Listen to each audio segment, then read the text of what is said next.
Bonjour. Dans le chapitre 8, nous avons vu que le risque d'un portefeuille de crédit était lié au risque de crédit individuel des instruments qui le composaient, la probabilité de défaut et la perte en cas de défaut, PD et LGD, mais aussi au niveau de corrélation des défauts dans ce portefeuille. Alors moi j'aime beaucoup ce modèle de Vasicek, qui est l'analogue du modèle de Black-Scholes pour les portefeuilles de crédit. Je vous propose dans cette vidéo de revoir les principaux calculs dans le modèle de Vasicek. Sans plus attendre, allons-y. Le défaut est modélisé par une variable de Bernoulli. Il s'agit de la variable ici, DI, qui désigne l'indicatrice du défaut pour l'émetteur numéro I. Cette indicatrice dépend d'une variable aléatoire RI, qui elle est normale, centrée, réduite. Lorsque la variable RI passe en dessous d'un certain seuil S, eh bien, cela déclenche le défaut. En conséquence, la variable DI est égale à 1 si RI est inférieur ou égal à S, et à 0 sinon. Pour introduire de la corrélation entre les défauts, eh bien, il existe un modèle, qui est le modèle de corrélation gaussien à un facteur, qui permet de corréler tous les défauts au travers des corrélations entre les variables RI. Pour cela, la variable RI est décomposée en deux parties. Une partie qui est égale à racine de rho fois f, où f est appelé le facteur systémique, donc il s'agit d'une partie systémique, et une partie spécifique qui est égale à racine de 1 moins rho fois epsilon i. Et dans cette formule, f et epsilon i suivent des lois normales centrées réduites qui sont toutes indépendantes les unes aux autres. Donc f est indépendant des epsilon i, quel que soit i, et epsilon i est indépendant de epsilon j pour i différent de j.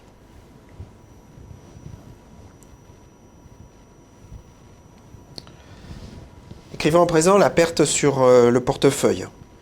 Eh bien, la perte sur le portefeuille est égale à la perte en cas de défaut, la LGD, que nous supposons égale, identique pour toutes les lignes du portefeuille, multipliée par eh bien, la somme des indicatrices de défaut. Nous supposons que ce portefeuille est équipondéré, que donc l'exposition sur chacune des lignes du portefeuille est la même et est égale à 1. Enfin, nous divisons par n pour avoir la perte en pourcentage. N étant le nombre de lignes dans le portefeuille.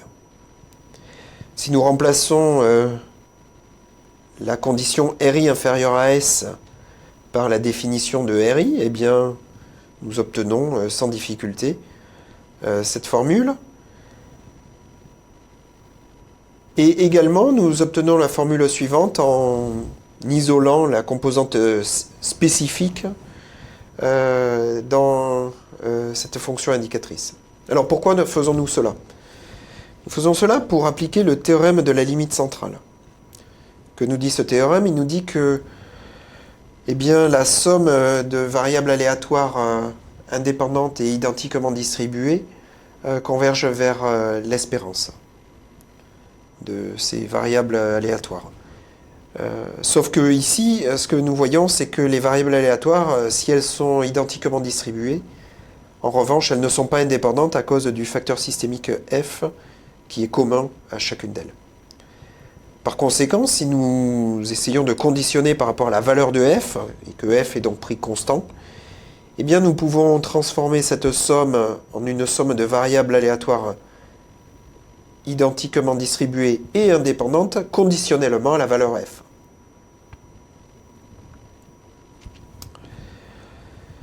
En prenant la limite lorsque n tend vers l'infini, eh bien, nous obtenons que L de f est égal à LGD. Je l'écris complètement, comme ça sera plus simple pour vous.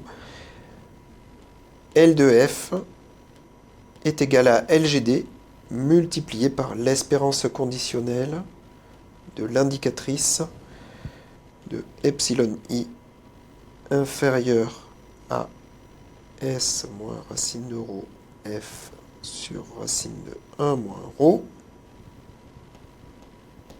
sachant f. L'espérance de l'indicatrice, eh bien, c'est la probabilité que epsilon i soit inférieur à s moins racine de rho f sur racine de 1 moins rho. Comme epsilon i suit une loi normale centrée réduite, eh bien, cette espérance conditionnelle est égale à n de s moins racine de rho f sur racine de 1 moins rho.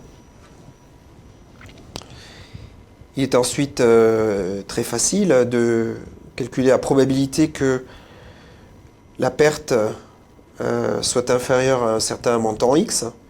Il suffit d'inverser cette fonction-là et nous obtenons la fonction de répartition de la perte de manière très très simple.